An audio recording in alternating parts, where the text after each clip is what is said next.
Pada akhir abad ke-11, kerajaan Kristen Eropa sedang mengalami keresahan. Yerusalem, kota suci bagi agama Kristen, Islam, dan Yahudi, berada di bawah kekuasaan dinasti Fatimiyah dari Mesir. Selain itu, Kekaisaran Bizantium, yang berpusat di Konstantinopel, merasa terancam oleh ekspansi Seljuk Turki setelah kekalahan besar di pertempuran Manzikert tahun 1071 Masehi. Kaisar Bizantium, Alexios I, meminta bantuan kepada Paus Urbanus II di Roma.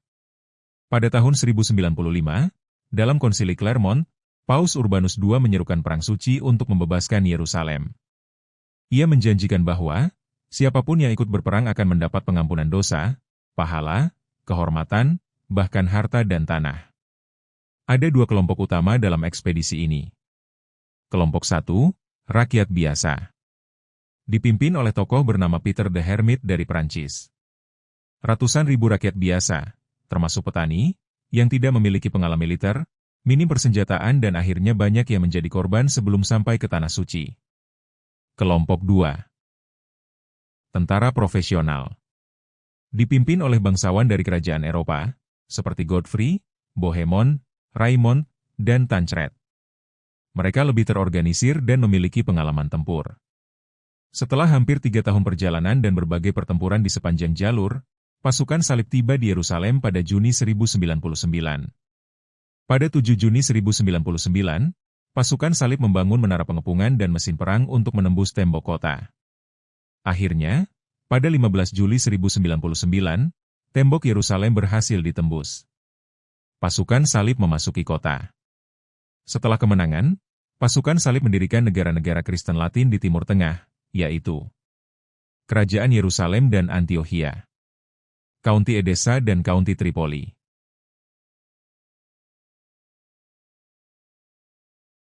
Setelah keberhasilan Perang Salib Pertama, kerajaan Islam saat itu mulai bangkit dan menyadari ancaman dari Barat. Pada tahun 1144, ketika Edessa, negara salib paling utara, jatuh ke tangan Imad ed-Din Zengi dari dinasti Zengid. Jatuhnya Edessa mengguncang Eropa. Berita itu sampai ke Paus Eugenius III. Ia lalu mengeluarkan seruan untuk perang salib baru, kali ini didukung penuh oleh para raja dari kerajaan Eropa. Dua raja yang ikut, Louis VII dari Perancis dan Konrad III dari Kekaisaran Romawi Suci.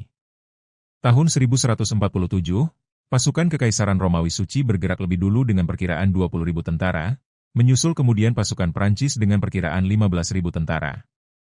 Setelah sampai di Tanah Suci, pasukan gabungan Jerman, Prancis, dan Kerajaan Yerusalem memutuskan untuk menyerang Damaskus, sebuah kota penting yang dianggap strategis untuk memperkuat pertahanan tentara salib.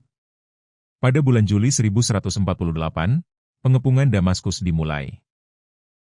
Setelah hanya 4 hari pengepungan, akhirnya, mereka mundur dan kalah. Tokon Salahuddin al-Ayyubi, dan kemenangan pada pertempuran Hattin.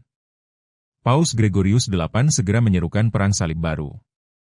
3 raja besar Eropa menyambut seruan ini. Richard I dari Inggris.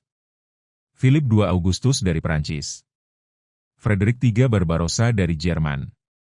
Frederick Barbarossa berangkat lewat darat, tetapi tenggelam saat menyeberangi sungai di Anatolia. Banyak tentaranya pulang. Philip II dan Richard I berangkat lewat laut, tiba di Tanah Suci tahun 1191. Richard I berhasil merebut kota Acre setelah pengepungan panjang. Namun, meskipun menang di medan perang, Richard gagal merebut Yerusalem. Pasukan terlalu lemah, logistik kurang, dan Salahuddin terus mempertahankan kota suci itu. Akhirnya pada 1192, Richard dan Salahuddin membuat kesepakatan. Yerusalem tetap berada di tangan Muslim. Dan peziarah Kristen diperbolehkan masuk secara aman untuk beribadah. Perjanjian ini menutup Perang Salib Ketiga.